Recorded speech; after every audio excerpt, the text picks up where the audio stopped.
move off into the thick bush, see if we can find Tandy and cub. And it seems like Tristan is with the avoca, not avocado males.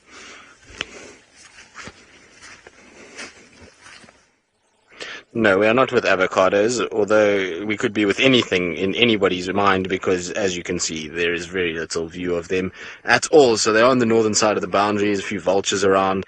Wonder if they do have a kill here. Maybe they've got a second kill, because I believe there's still a lot of meat on the buffalo that the Nkuhumas killed yesterday, and so I wonder if maybe there isn't just another kill somewhere here. But there's some of the vultures we were talking about.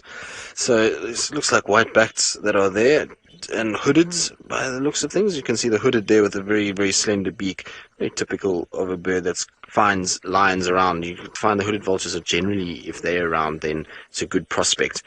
Now, Elizabeth, you're asking what factors would cause male lions to push like this further southwards. Well, there's a number of factors that would cause that. Pressure from bigger males that might be north of them, that are far more dominating than what they are and have chased them south. That's one. Two is, as they're getting older now, so testosterone is starting to flood through their body, and that means that they are going to try and find females, and so the pursuit of females will also take them deeper and further towards any sort of area that they try and hear females or find the scent for. And then of course food is another situation, so following herds of buffalo down into this area, finding a pride of lions on a food, seeing vultures where there could be another carcass. Those are all factors that would drive lions to move further into an area if they are not from that territory. So that's normally what you'll find. These guys, though, I'm pretty sure it's because they're dispersal young males that have been chased out by bigger dominant males, and they're now just slowly but surely trying to find a place where they can settle, and that means that they're going to try and push, and as long as they keep pushing and they don't get any resistance, well, that will allow them to go further and further. And so unless the Birminghams come up into this area and start actually roaring and carrying on and chasing these guys away, we're going to have a situation where they're going to just sit right here. Now, Dory, you say the Birminghams are going to chase them out. Well, if the Birminghams come, they most certainly will. And there's a lot to be protected up this side. You know, there's the Torchwood Pride, there's the Nkuhumas, there's the Sticks. So it's a lot of cubs that they've got to come and protect. But the problem is that they seem far too preoccupied down in the south. And where they are at the moment is so far that I don't know if they even know that there's intruding males. I'm pretty sure that if the Birminghams come up here and they find these intruders, they're not going to be very happy at all. And then you're going to find a lot of vocalizing and scent marking. So hopefully that is the case. For the sort of pride's health's sake, we need a lot of the prides to have their cubs and to grow. And so we hope that these guys will actually get pushed. Maybe they can settle a little bit further north of us in the Manyaleti. That's maybe an area for them. But I think we're going to leave them. There's no point in sitting around here too much. I think maybe just check for me, Sabi. It looks like one might have his head up again. But there's no point in sitting here if they're off down, because we're not going to be able to see too much then. Just on... is it there? No, there's no males with their heads up. I thought I saw one. Maybe let me just go a little bit forward, Seb. It might be just my angle that I've got that there looks like one that might have its head up. But I don't think so. I might be wrong. Sorry about the vibration as I started. I'm just trying to edge forward to see if it's just my angle there. Straight in. Yes, there's the top of one's head. So my angle, I could see it. Just goes to show you how difficult it is with this grass to actually make them out. You can just kind of see their mohawks coming down their heads and kind of staring at us through the vegetation. So it seems like all three are actually there. It's almost impossible to tell which way they're lying or how they're actually sitting because of the kind of way that they're in the grass. And there we go, he's up. Nice. Now let's see, is he going to move towards us or move away from us? This is going to be interesting.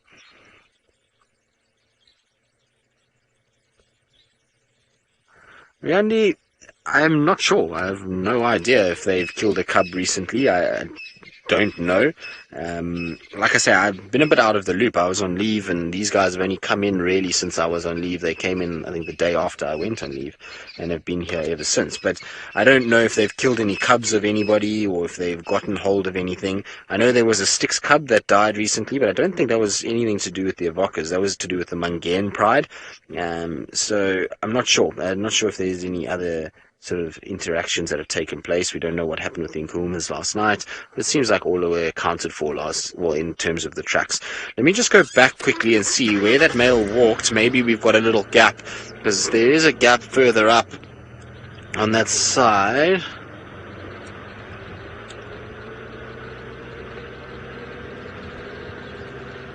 Christy, you're asking if we see leopards or lions less in the winter time.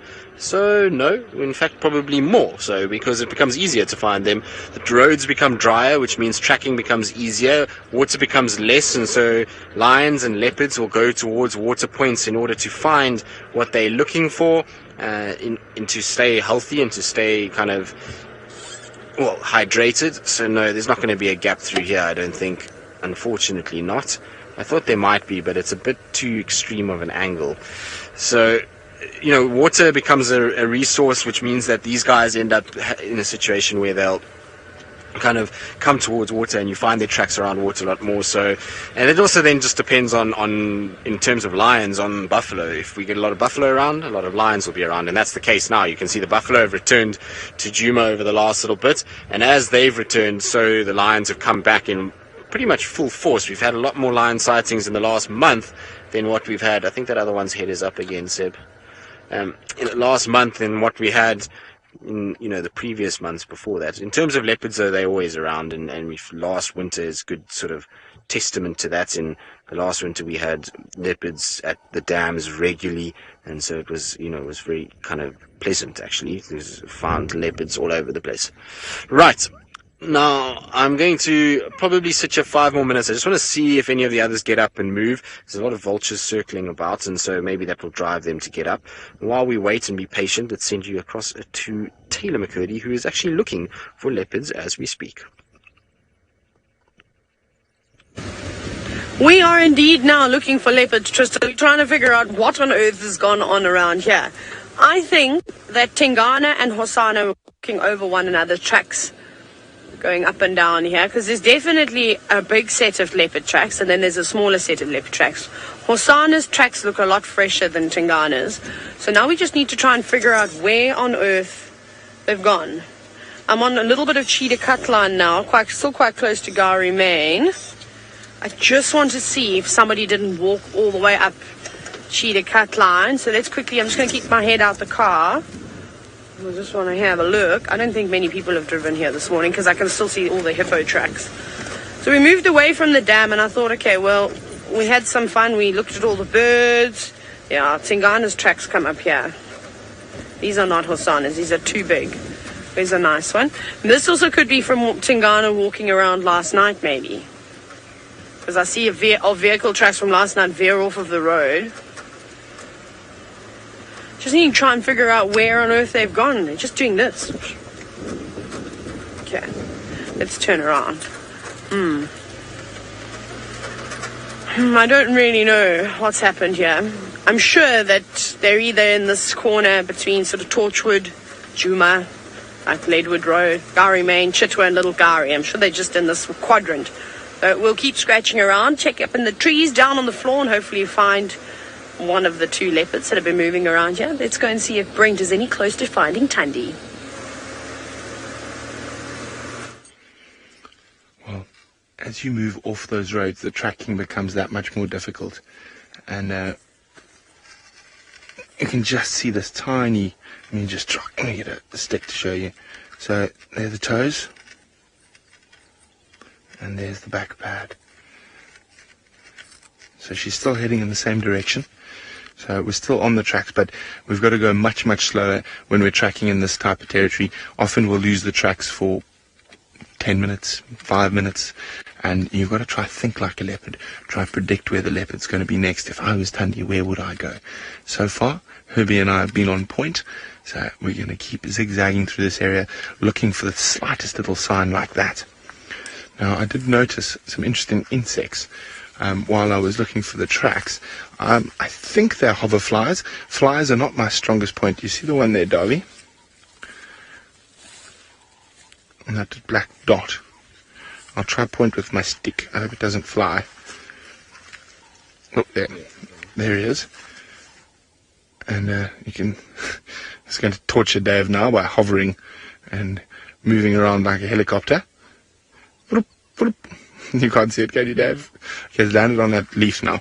So come forward a step. So you see that little gravier bush that's going up?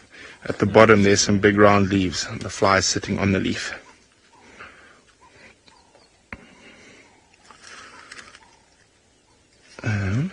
Oh no, we're looking at different ones. That's not okay. So come back out, away from that stick. See this tall little bush here? Yep. Right at the bottom there's some very round leaves. Just come stand where I am, and you can see the fly on the round leaf there. Towards the base. Towards just to the base and to the left. Let me have a look. Okay, a little bit to the left and down, down, down, down, and to the left. Okay, there we go. And zoom. A little bit to the right. There we go, center frame. So if you want to go a little bit further forward, you see where I'm looking on that leaf there. So maybe a step forward. Sorry guys, insects are incredibly difficult. I think if you come here, you got a view? Well, his leg, David. But now you know where he is, so just try position so you can get a view of him. There we go. Nice, Davey, nice. Now, for those of you who've ever used a video camera, you do not understand how, those of you who haven't, don't understand how difficult this is to do.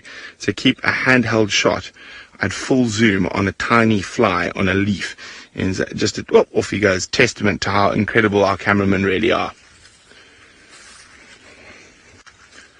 Okay, we're going to keep moving now in the same direction where Tandy's tracks were going.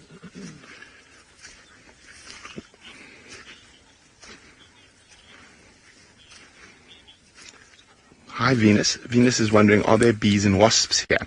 Most definitely, Venus. Many different species of wasp, and quite a few different species of bees. We've got a couple of stingless bee species, and those in North America, you talk about the killer African bee. That's our normal honeybee out here.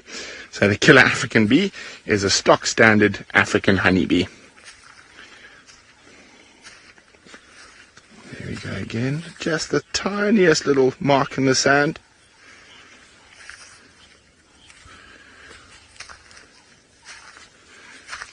Sorry Bex, I didn't get that one.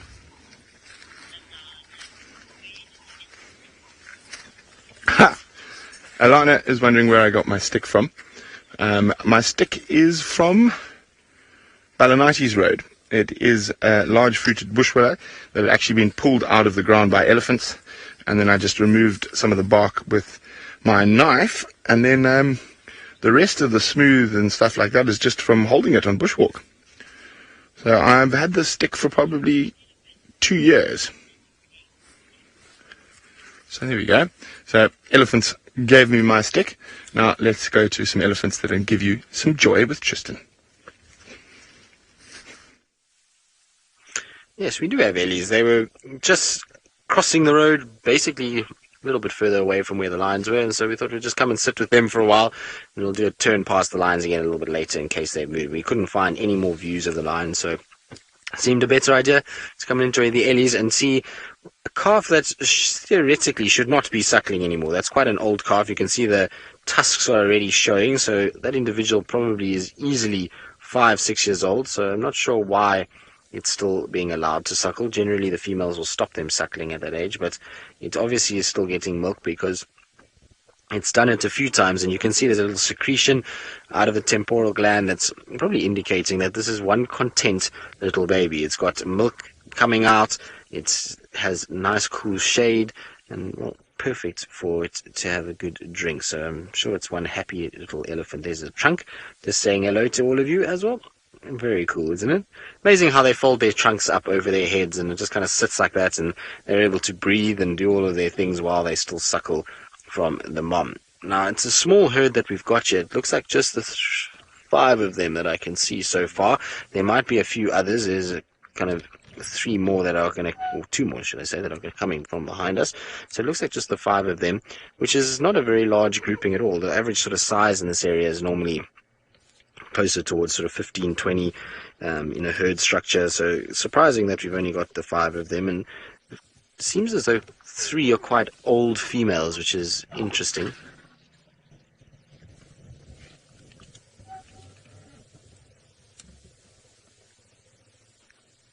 You hear them talking to each other. So as they kind of came together, there was a little grumbling just to kind of talk to one another.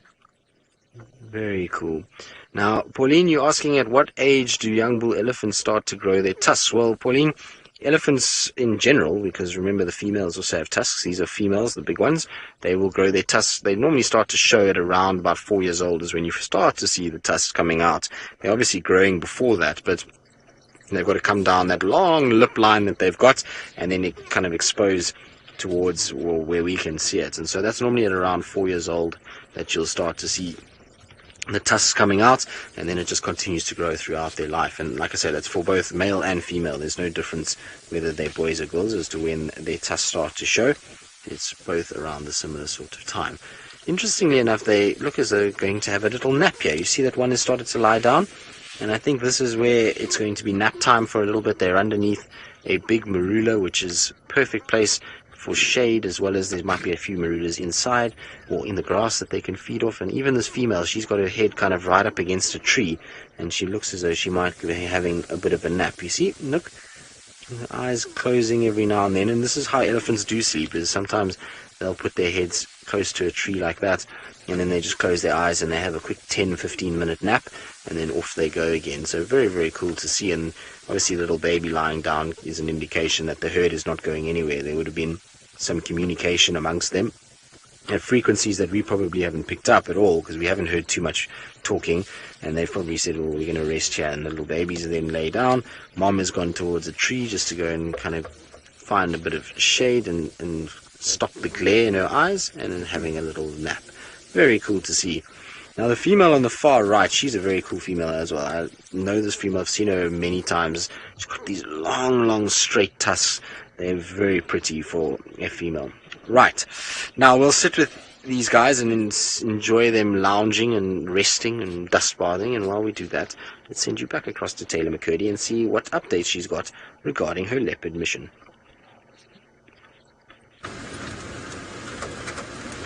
But they've been all over, which has been a nightmare. I cannot figure out where these cats have gone. They literally, one set of tracks stops dead in its tracks and then turns around and goes back in the same direction that it came from. I wouldn't be surprised if they're just here. Maybe someone's got a kill and it's up in a tree.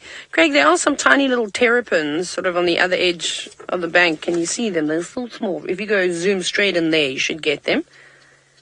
Yes. Hello, little terrapins, 3 of you. They are so small, probably smaller than the size of my hand. Just enjoying a bit of the sun this morning. You can see that one on the right has, got its neck stuck right out, trying to warm its belly, obviously. I'm surprised it actually didn't dive back into the water. That's normally the first thing that a terrapin does when a vehicle arrives, but it doesn't look like anybody's come down to drink from here. Well, I can't see any leopard tracks coming down to have a sip of water. This was the pan we ended up at last night as well. This is Wilbur's pan. The warthog, my favourite warthog. Oh, hang on. There's actually a kingfisher sitting in it's not the greatest view because it's on a few branches with the guarri leaves. There we go. Hello. Little woodland kingfisher.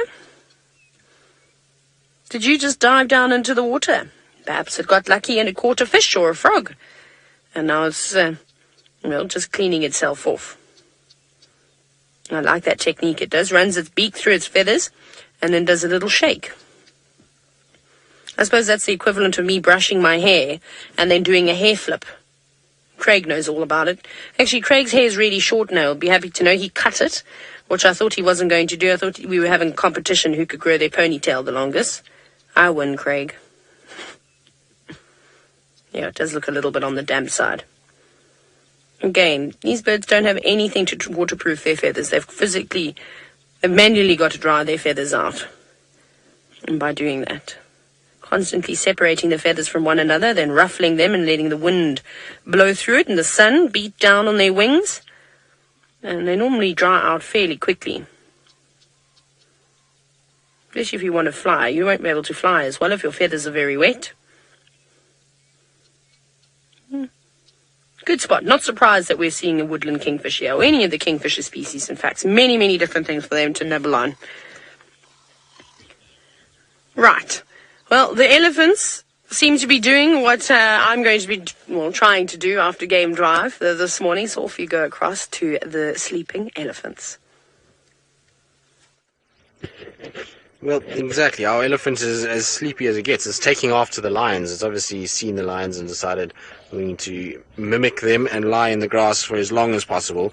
And I see the other one is starting to kind of close its eyes a little bit too, so I wouldn't be surprised if we get another little one falling asleep fairly shortly too, and kind of just going down and having a bit of a nap and sort of enjoying the benefits of being young, is that they are allowed to kind of do this. The adults very seldom will lie down in this way, but you can see the little ones doing it quite regularly.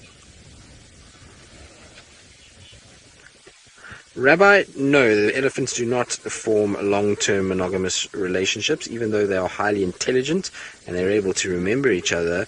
That doesn't happen, and the reason for that is because their mating lifespan is pretty long, so they mate for long periods, and there's going to be big and sort of younger and fitter bulls that will come throughout their lifetime. So they're going to have, bulls that are maybe 40 years old that they mate with when they're very young, and that bull won't be alive by the time she reaches 40 years old herself and is mating. So they mate with multiple different males because of that reason. Also because they cover massive distances.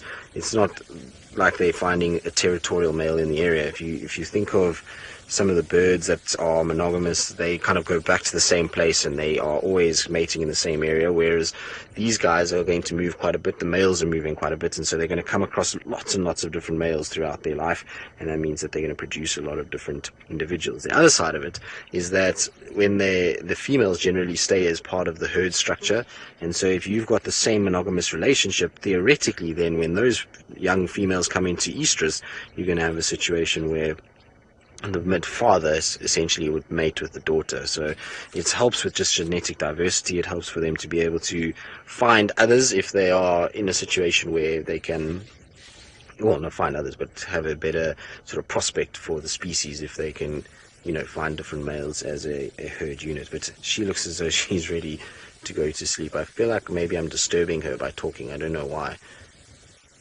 Girl, are you unsure what you want to do? It's interesting because she's not feeding in any way, so it's not like she's looking down to the base of the tree for food. It almost seems as though her eyes close every now and then, and she kind of just flaps her ears gently, and the trunk looks relaxed. So I think it's more a situation where she's actually having a bit of a sort of downtime rather than anything else. I suppose little ones are starting to sleep and they're not hounding her for milk anymore, and that's always a kind of good time to take a break and rest.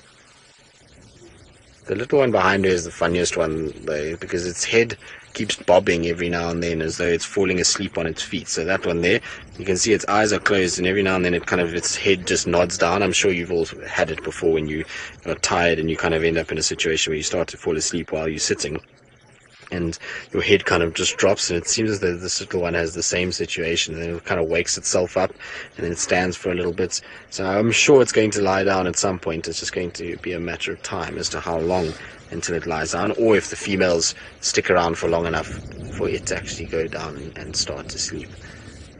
A very cool little herd, and they're super relaxed. For elephants to allow a little baby to lie down like that right next to us, this gives you an idea of how relaxed these females are. And so these are two females that probably have seen many vehicles in their time. They both are older individuals. Like I was saying, they've got quite sunken in foreheads, long tusks for females, and so they've been around the block a few times, I would imagine, and that means that they're probably very chilled with us being in this close proximity to their little ones. But like I was saying earlier, typically only the babies that do it. The adults are too big and it compresses their lungs too much. They just can't spend that much time down on their sides, although the big bulls do it.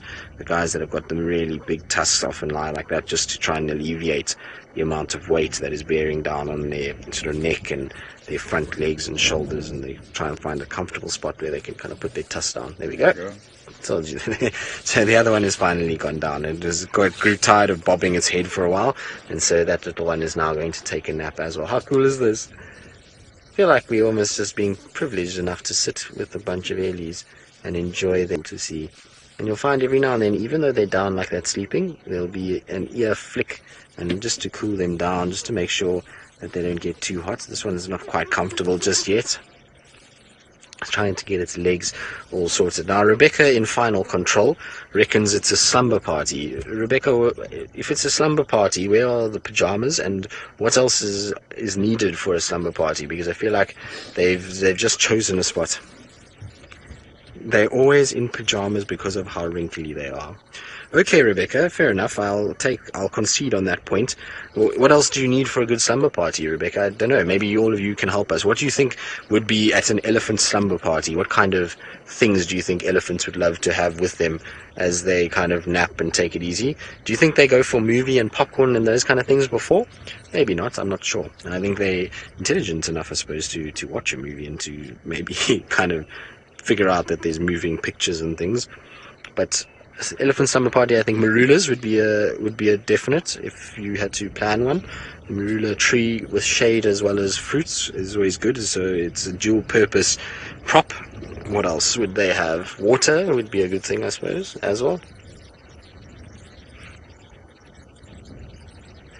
Oh, now I'm going to sit and contemplate what else this elephant slumber party would entail. And while I do that, we're going to send you across to Brent Leo Smith, who I believe is perched on top of a termite mound. And I always get shudders when I think of Brent Leo Smith perched up on anything because of his fall from the tree. So let's hope he is able to negotiate his termite mound a little more safely than the torchwood tree. Yes, Tristan, at least I never fell out of a car. So we haven't had tracks for Tandy and Cub for a while. So we've been checking all likely spots like this big termite mound where she might like to leave the cub. And also just sitting down and listening for a little bit. And seeing if we can hear any alarm calls. Unfortunately, at the moment, no sign. But the last track we had was really fresh. We found where they were lying down, probably about 400 meters that way. And it looks like they've moved into these little river systems that we're at now. And we're about 80% sure that she's somewhere within a couple of 100 meters of us. And we're just going very slowly. The grass is quite long here. The bush is very thick. And we don't want to give them a fright, and we don't want to get a fright. So it pays to just sometimes go slowly. There was a teacher I had as a very young boy. And I was always in a rush. And he was my art teacher, actually. And he sat down, he had this wonderful calligraphy pen, and he wrote Festa Lenta, which in Latin, apparently, means rush slowly. And if I start going like a bull through a china shop, I always remember Mr. Penny and his advice to rush slowly. And that was to do with my drawings and my paintings. So it's always good to rush slowly. Take a moment and listen. He was also an incredible fly fisherman. So some art classes used to let us tie flies.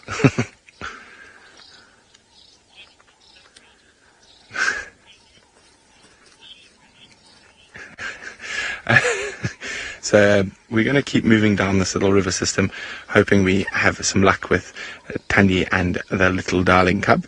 And in the meantime, we're going to go across someone who maybe hasn't quite learned how to rush slowly yet.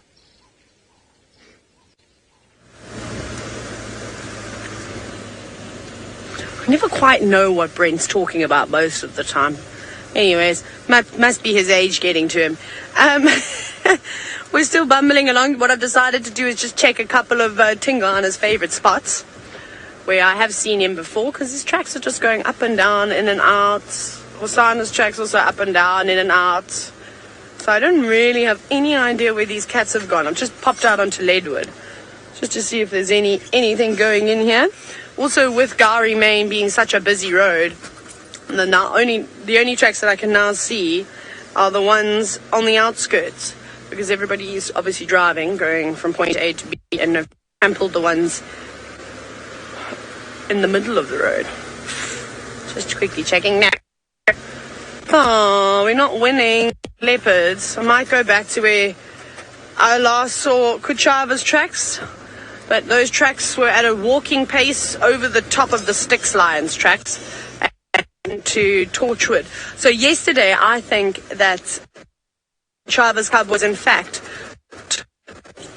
not on Chitwa at all, and just on the other side of Gowrie Main in Torchwood, which is probably a good idea. Right, the gremlins seem to be attacking me, so before they take me completely, off we go back across to Tristan. Well, be careful, Taylor. Gremlins are nasty creatures and you don't want to be whisked away. We have now another elephant that is down and sleeping. The slumber party is really getting into full swing at this stage. You've got 3 down and now just the 2 adults sitting on either side, kind of protecting the little ones. How cool is that?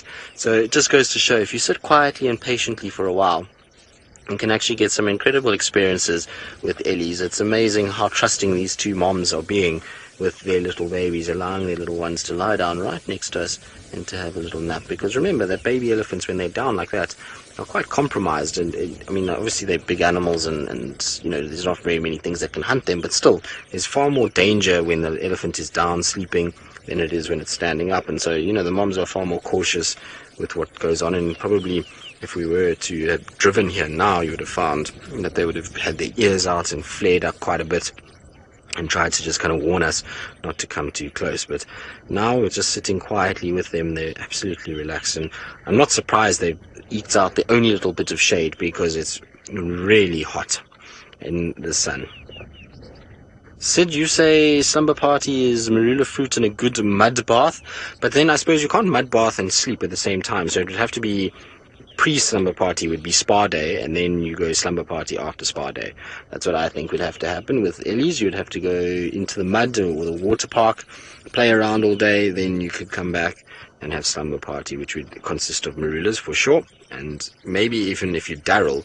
Well, it'd actually be interesting to think what Daryl would have as at a slumber party, because I feel like Daryl would want all kinds of funny things. He would definitely have to have his slumber party at a lodge. He's not a, you know, bush kind of guy. He needs a lodge for a slumber party, and preferably he'd want to probably have it somewhere wherever Taylor and Kirsty are, because Taylor loves Daryl, and Kirsty seems to just love where Kirsty's room is, because he kept going towards there to feed off the marulas on top of Kirsty's room, and eventually ended up breaking her window with his trunk by just kind of moving about. It wasn't anything nasty about it, but it seems as though that's what Daryl would want, and maybe some garden vegetation as well, because there's a couple flowers he liked as well.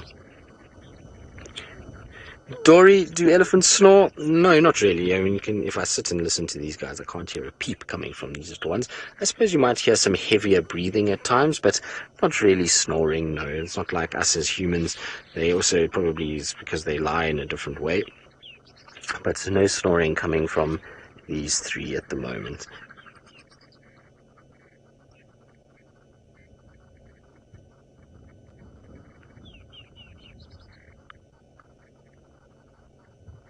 You can just make out their breathing every now and then, particularly the adults. They have a heavy breath every now and then, but the rest of them are quiet.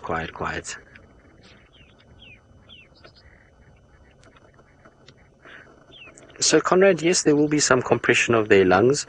When they lie on their side like this, it's better. The worst is if they lie, and particularly when people dart elephants, they have to be very careful that elephants don't go down and end up lying on their front legs, so almost in a kneeling position.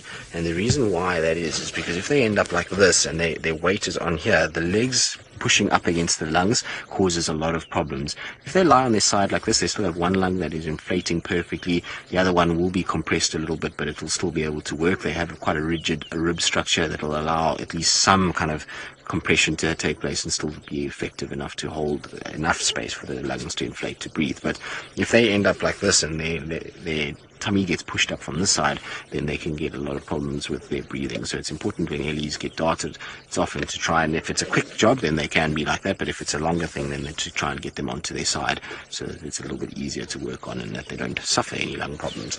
But these guys don't seem to be too worried at all. They kind of fast asleep at the moment, really taking it very, very easy.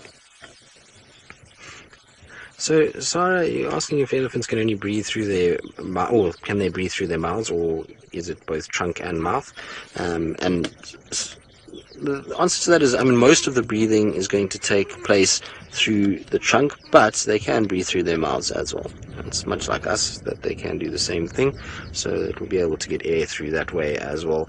But it's mostly through the trunk. In fact, I would say probably 90% is through the trunk. There's very seldom that the trunk is blocked. The only ever time they have a blocked trunk is maybe if the trunk is deep in water or they're splashing around or something like that. But even then, they'll just blow the water out and take a breath. So most of it's through the trunk, but they would be able to get air through the mouth as well. They are all asleep now. It's quite amazing. Even the big girls have started to sleep a little bit as well. This is very cool. It's been a long time since I've sat with Ellies while they've been having a really good nap like this. Normally they kind of lie down and, you know, our voice and our presence disturbs them a little bit, but these 5 are having the best sleep, and why not? Like I say, it's hot in the sun now. They probably moved for long periods of this morning and into the night, and so it's a perfect time to take a really good break. And look how long those eyelashes are. You've got very nice eyelashes, young lady. Although she's not so young, is she?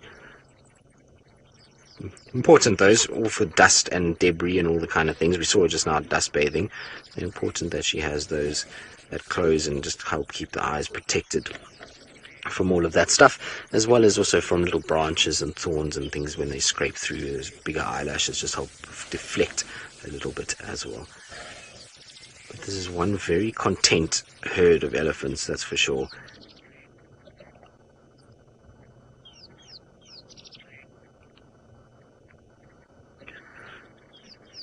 Right, now I believe, apparently according to Rebecca, that Brent Leo Smith is now back on land. I'm not sure where Brent rocketed off to, but apparently at some point he was in the air, and so I hope Brent has not been jumping around all over the show, or, like I say, his rocket propelled himself into outer space. But apparently he's back on land and is walking around, so let's find out what he's up to and where he's heading. So we've just found smoking hot tracks of Tandy and Cub, and we thought we got a whiff of meat as well. There's lots of hyena tracks around here, so we heard a Franklin alarm calling just in the drainage line here, so we're sneaking forward very carefully. Juliana wants to know, how can I tell whether a track is fresh?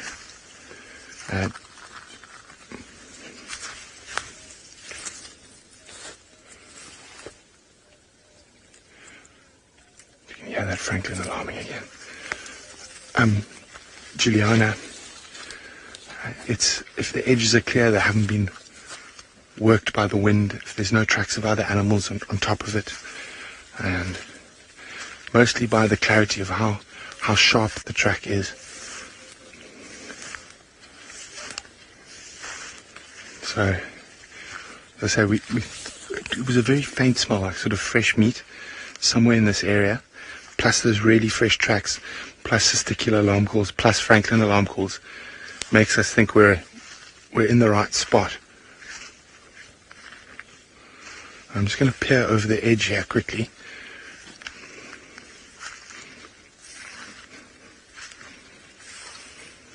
Very steep bank. Leopards will often stash kills in the undercut of the bank.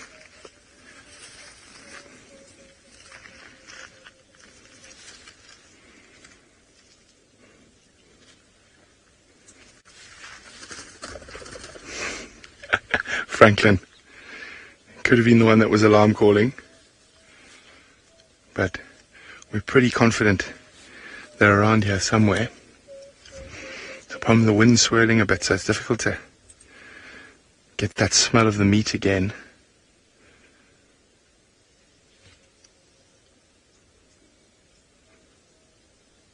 Just trying to listen. Yes, oxpeckers, keep flying, go find some food.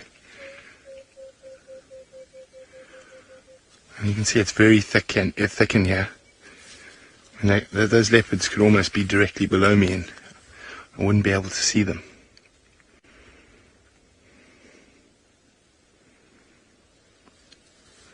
Okay, let's keep checking very carefully.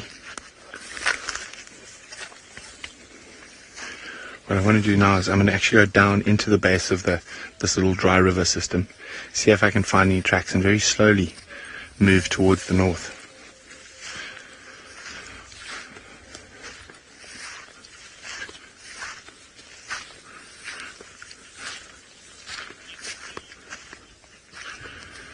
So while we try figure out exactly where Tandy and Cub are, let's go back to Taylor, who's back on Djuma. Go Brent, I'm going to say go Brent, grow, but I'm going to say go Brent, go. You sniff Tandy out. So we're back on Djuma now. One of those male leopard tracks that we had crossed onto Little Gowrie, so that was the end of our search there. And then the other ones I can't actually work out where they're going, because it was a nightmare. So I've left them alone. We can come try again later and see if we get lucky. Knowing Hosanna, if it is him, he likes to move around at any time of the day. So perhaps he's having a mid-morning nap somewhere, like those elephants that Tristan had. Did you see that little lizard? It had such a long tail, but I think it's gone now. Yeah. There's a little lizard with an exceptionally long tail that quickly slithered across the road. Oh, well, I suppose they don't slither. Hey, snakes slither. Scurried across the road. So we're just on Mamba Road now, having a little look around, enjoying the scenery, the nice breeze, the warm sun. It's going to be a very hot day today. Rebecca, can I ask what the forecasted temperature is going to be? I'm going to guess 31, maybe 32 degrees Celsius today. Now I'm standing by to wait to find out. I wonder. I think it's going to be 28. I feel like my first answers were wrong.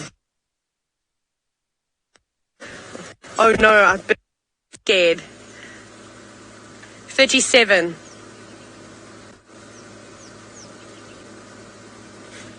36. Isn't that how many tomatoes go into a tomato sauce bottle? My goodness. 36 degrees Celsius. That is the absolute scorcher. That I'm not looking forward to, I'm afraid. Yes. I will be hiding in Rebecca's room because she has an aircon. I don't have an aircon. But that's where I'll be for the day. Can I go backwards, Rebecca? Because my next... Oh, yay. That's pretty good news. And then Rebecca said for the rest of the week it's going to rain. So that's quite nice. I'm looking forward to some rain. You can see lots of clouds moving in at the moment too. All rushing in. Perhaps they're coming from far and wide to squeeze out all the water that they could be carrying. I wish we could get like 30 or 40 mils of rain, because I think this last week of, at the end of the week, the bit of rain that's been forecasted, I think that's going to be it. After that, I don't think we're going to see another drop. Although last year we did have some strange rain. Remember, in the middle of July, it was the most bizarre thing, or June. Yeah, it was strange. But it was quite cool, though. I suppose, that's also not a word, I suppose that the weather patterns are changing worldwide. Anyways, let's keep our fingers crossed for rain. I might have to do a rain dance. Perhaps we'll have to get Tristan to do one, because I don't think has Tristan done a rain dance yet? No? You'll have to help me and hashtag Safari Live and say whether you'd like Tristan to do a rain dance. And, well, speaking of Tristan, let's go across to him and what he thinks about perhaps doing one. Taylor McCurdy, I think you have lost your mind. I do not do rain dances because I don't like rain. And while I can do a rain dance before I go on leave, but when I get back from leave, I don't want to be in the rain at all. I prefer when it is dry, and I prefer when I drive around without a roof and in the dry conditions. So I'm not going to be doing a rain dance while I'm on duty, I'm sorry to say. So you will have to do your own rain dance. Maybe Brentley Smith will join you. We know how he likes to dance around, but I am not going to be doing rain dances just yet. I know it's desperate, I know we need rain, but not for me. Like I say, I like it when it's dry and when it's dusty. It makes life easier, it makes life better for everything that goes on. Do it for Cape Town, but I'm not in Cape Town. If it rains here, it's got no effect on Cape Town, Rebecca. So I'll have to fly to Cape Town, and then I'll happily do a rain dance. And also, actually, Rebecca, you were in Cape Town recently. Did you not do a rain dance while you were there? I think it's Rebecca's fault. Oh, Alicia and you did a lot of rain dances, really. Okay, well, hopefully they'll work and there will be rain in Cape Town. I can just imagine how much dancing was going on in Cape Town. It seems to be a festive place. Actually, funny enough, talking about Cape Town and dancing and all these kind of things, Taylor McCurdy, funny enough, of all the people here, has only ever been to Cape Town once. Now, she lives in an area that was very close to Cape Town. It's not very far at all. In fact, it's closer to Cape Town than it is Johannesburg. She's only been to Cape Town once, and she hasn't even been to Table Mountain. Now, anybody who's ever been to Cape Town has been to Table Mountain, so I'm not sure what's going on with Taylor McCurdy. We'll have to make a plan. Maybe we should start a campaign to get Taylor McCurdy to Cape Town. Maybe that's what we need, is Taylor McCurdy to Cape Town, rain dance, and hopefully then it will rain in Cape Town because, well, the shock of her actually being there, and two, if she's doing her dance, maybe the rain will come. What do you think, Seb? I agree. I agree. Can you believe she's never been to Table Mountain? Seb is just shaking his head in disbelief at the stat that I'd just given him about Taylor McCurdy. She told me this about 2 days ago, and I was absolutely shocked because of all the places I would have thought Taylor would have gone. Cape Town would have been one of them. But we're still with our Ellie herd. To be honest, I'm a little bit... I don't want to actually leave them because I'm scared I'm going to wake them all up, and I feel really bad because they seem as though they're having the nicest nap, and I don't want to wake them up at all. So I'm kind of just sitting here hoping that they'll wake up as well. Jamie, yes, we do go on safaris when it rains, and Taylor McCurdy has actually been up in the Mara recently and has encountered quite a bit of rain up in the Mara, but the vehicles in the Mara are slightly better suited to rainy weather. They have a nice windshield, they have covers that come down that keeps you nice and dry, and I think Taylor's forgotten what it's like to be in the big storms here in the low veldt with no covers whatsoever and just how wet you actually get. So hopefully we'll test that theory and we'll see if Taylor still wants lots of rain while she's driving around. I'm always happy for rain to fall between drives, so it can happily rain between the drives or even at night, but if it rains on drive, I find it a lot more miserable, and it's a lot more difficult to do what we do. It makes it a lot harder to kind of drive around, and the equipment suffers because of it. You can see our little female is just giving us a sniff. Do we smell okay?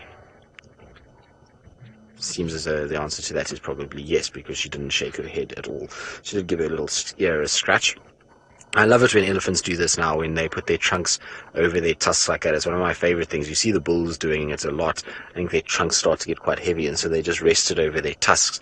But you don't see it that much in the females, so it's cool to see from that girl. And she's still doing a little dust bathing. So it seems like she might have a little irritation in her right ear, because she's thrown quite a bit of dust there, and it's lots of scratching that's gone on. And I'm not surprised it's probably irritated, because she's thrown about 10 tons of sand into her eardrum, which has got to be itchy at the best of times. Right, now while we get sniffed out by this trunk of this elephant, I believe Brent Leo Smith is still trying to sniff out Tandy and the cub, and is still sitting listening ever so patiently for alarm calls. Oh, we're pretty sure they're here, but they are being a bit sneaky. But the wonderful thing is, when you're walking around, you spot all sorts of wonderful little things, and look at that. Lovely little hatched speckled egg. I suppose quite appropriate with Easter just around the corner. Except I wouldn't eat this speckled egg, and I'm pretty sure it's come from this dove's nest here. And it's not in use anymore. There, right in there. So as soon as I saw the egg on the ground, I started looking for the nest. They don't make the best nests, you know, good old doves, but it's still very cool to see. I'll leave the egg here and keep moving. Now, sometimes, very seldom, but sometimes porcupines and rodents will actually eat the remnants of eggshells to help get some calcium. Now, we're not...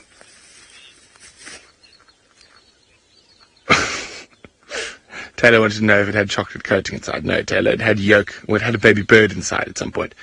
So what we're going to do is we're going to do one little last loop around this area, and if we don't get any luck, I'll come back this afternoon and see if we can find them. Because it's been 2 days now since we've seen Tandy and Cub, and of course they had probably that very terrible evening with Nkuhuma Pride, chasing them and stealing their kill.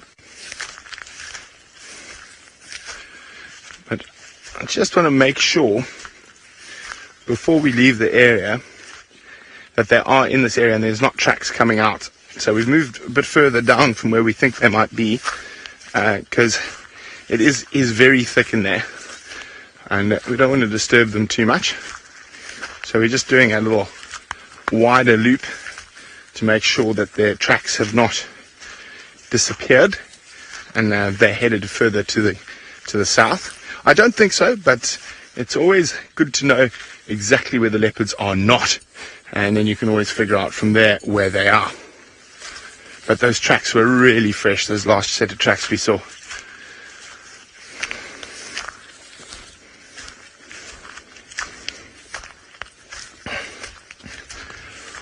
It's definitely getting humid now.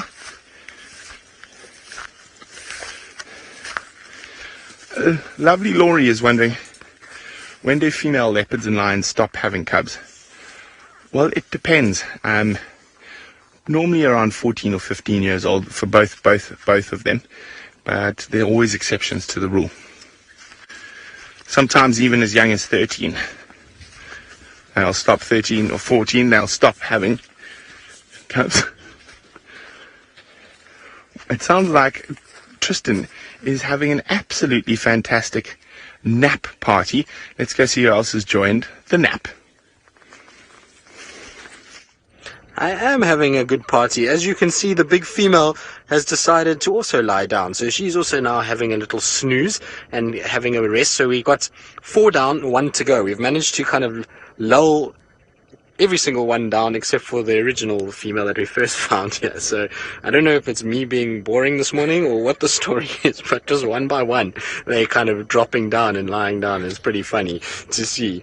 Also, what we can confirm is one of our little babies is a very heavy breather, and it sounds almost like snoring. It's stopped now, but just now there was this deep breathing sound happening, almost like snoring, but it was kind of probably the trunk was caught up a little bit or something like that. But very, very cool to see. And like I say, evidently my company is boring this morning because these guys are not really interested at all in what's going on.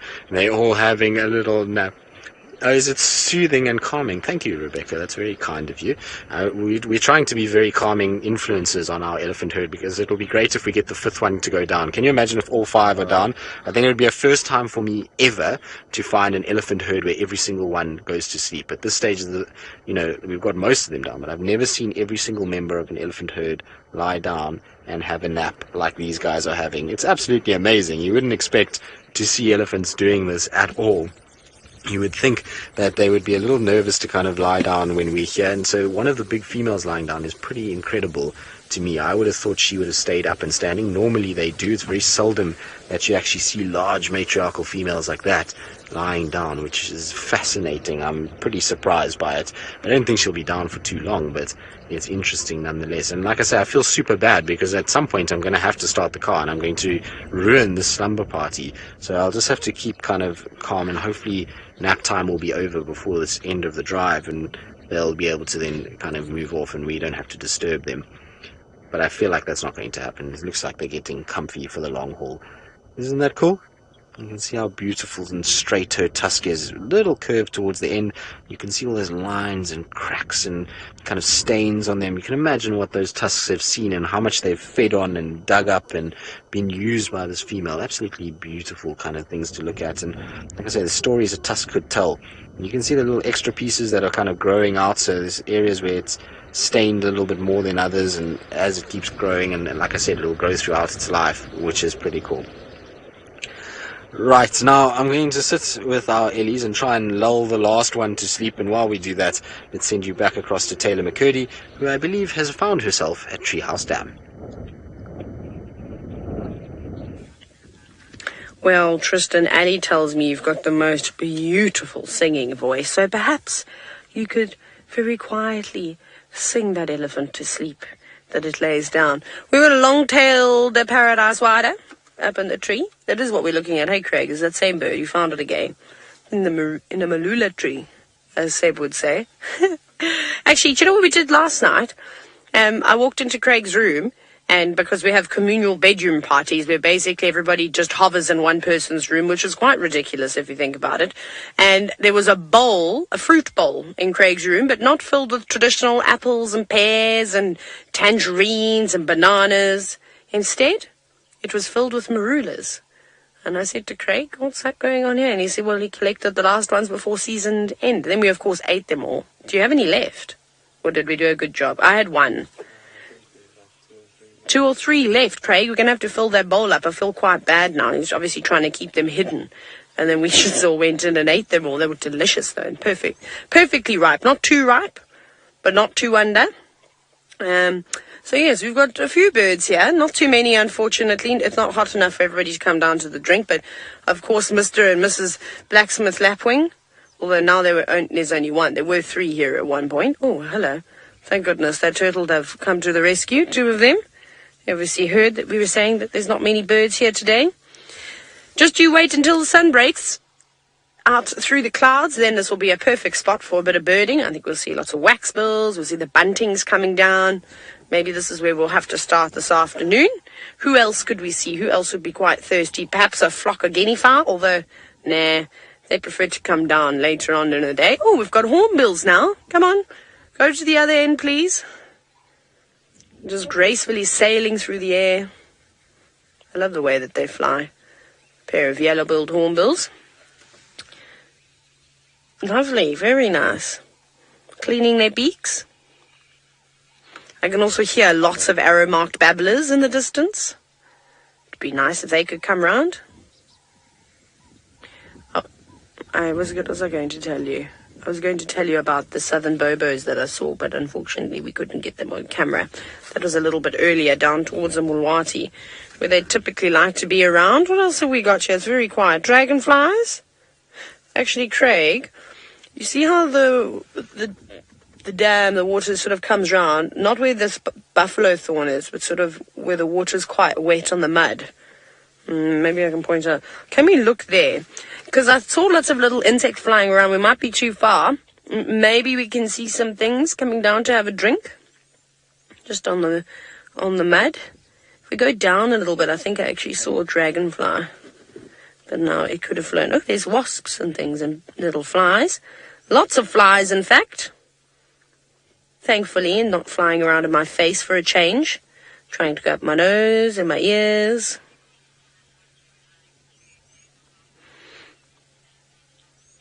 There we go. We got the dragonfly. That was quite cool. It just buzzed on in very quickly. Nice. Always good to see all these creatures. But I think we're going to have an opportunity this afternoon to see all those fun animals and insects and all sorts of other wonderful things. I don't know what I'm going to be doing this afternoon. I'll have to chat to the lads and see what they would prefer to do, because, I always give the old men the option, and I'll just pick up the scraps and go wherever I'm told.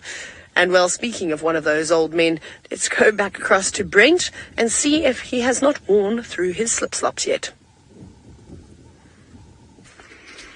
Oh, McCurdy. So hard done by. It's actually not true. We gave Taylor the first choice of sightings because Tristan and I, we're better at finding sightings of our own, So, McCurdy. I think that can be Taylor's new nickname for the day.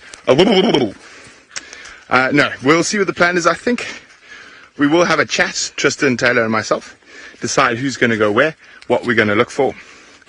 It was really exciting to see those Avoca males for the first time, and especially on foot. And here we got some more tracks of them chasing Nkuhumas, running around. There's literally tracks of lions everywhere at the moment, but that's definitely a big male heading at speed. And this is very, very close to where we've actually found them this morning. Probably about 1 kilometer that way. But yeah, so we've got good options. There's definitely a leopard somewhere between Chitwa and the southern parts of Djuma. We're pretty sure Tandy and Kruger are right here. And of course, maybe those Avoca boys will head down towards Buffalo's Hook Dam for a drink. That's the closest water to where they are. So lots of exciting potential, and of course, loving the amount of elephants on the property at the moment. So Ellies everywhere, which is always exciting. Makes you a little bit more cautious on bushwalk. But so lots of potential options for this evening, and lots of excitement to be had. I'm sure it's going to be an absolute blast. Now, we've got quite a way to walk back towards our tracking vehicle, and we're going to go there and then head home for some breakfast. In the meantime, let's go see if Tristan's elephants are still snoozing. Well, they are still snoozing. We still have the one that's standing guard for everybody else, but they're all kind of taking it very, very easy at the moment. So this is not a herd you'd have to worry about too much with the wind. So, Cecilia, you're asking if it could mean something that they're lying down apart from being tired? No, I don't think so. I think it was just a hot start to the morning. There's a nice breeze, a bit of shade here, and it's the perfect place for the young ones to rest. And so while they're resting, might as well just lie down as an adult too and kind of just take it easy. So I think it's more the case that everybody's just a little tired and just wants to have a bit of a rest. I don't think it indicates anything else. It's not like they're in distress in any way. They're not leaking from their temporal glands to show that they're stressed or that they're not feeling well. So I think it's more just a case that they are a little on the tired side, and we're just getting a rare glimpse into how ellies do sleep. It's very seldom that they do this around us because they know that we're not part of the herd, and we know that we're a different entity and that our noises are different, and so there's normally that kind of, not nervousness, but they are aware of our presence, and so they don't really lie down like this. So this is just a very, very special glimpse into a very trusting herd this morning that's allowing us these views of all of these ellies lying down the way that they are. It's pretty cool to see. I'm thoroughly enjoying the fact that they're all kind of like this and that we're not having to worry too much and that everybody's having a sleep. Now, I'm very concerned for the one elephant, though. I will tell you that much, and not because it's unwell or anything like that. The reason I'm concerned with it is because its head is right behind a female that is standing up.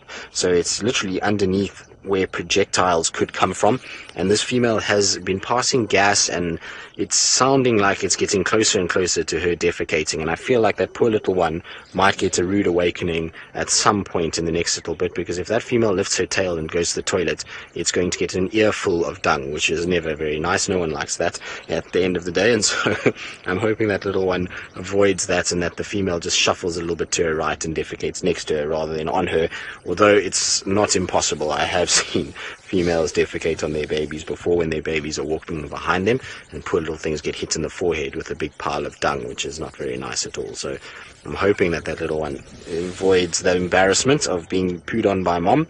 At this stage, it seems all is okay. But how cool is that?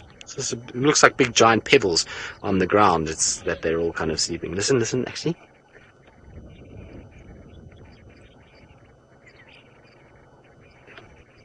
Sounded like the one was starting to... There you go. Can you hear the breathing? It's difficult to hear. Can you hear that? So the one's trunk, I think, is caught somewhere, and it's making like a little squeaky sound, like a squeaky toy. It's very cool. I'm not sure if you guys will pick it up, though. It's quite faint for us, even.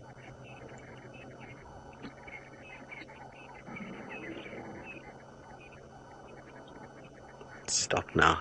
So I think the trunk has moved a little bit, so I think it's all okay now again. But how cool is this? It's just the most peaceful little scene, having these ellies just lying in the grass like this. Very, very, very cool. It's a special way, actually, to finish our morning safari, so it's been a pretty epic morning in many respects. Lots of interesting mysteries to decode. Brent finding the lions on foot is epic, and the Mavoka males, so hopefully we'll have a situation where they're going to be around and they're going to kind of be in this area for a little bit longer. But it is that time of the day where we are going to start heading back to camp for breakfast. I'm sure Brent is ravenous and looking forward to that. And so from Brent, Leo Smith and Taylor McCurdy, all the cam-ups, myself and Seb and Rebecca and FC, it's been an absolute pleasure having you guys along, and we'll see you this afternoon on the Sunset Safari.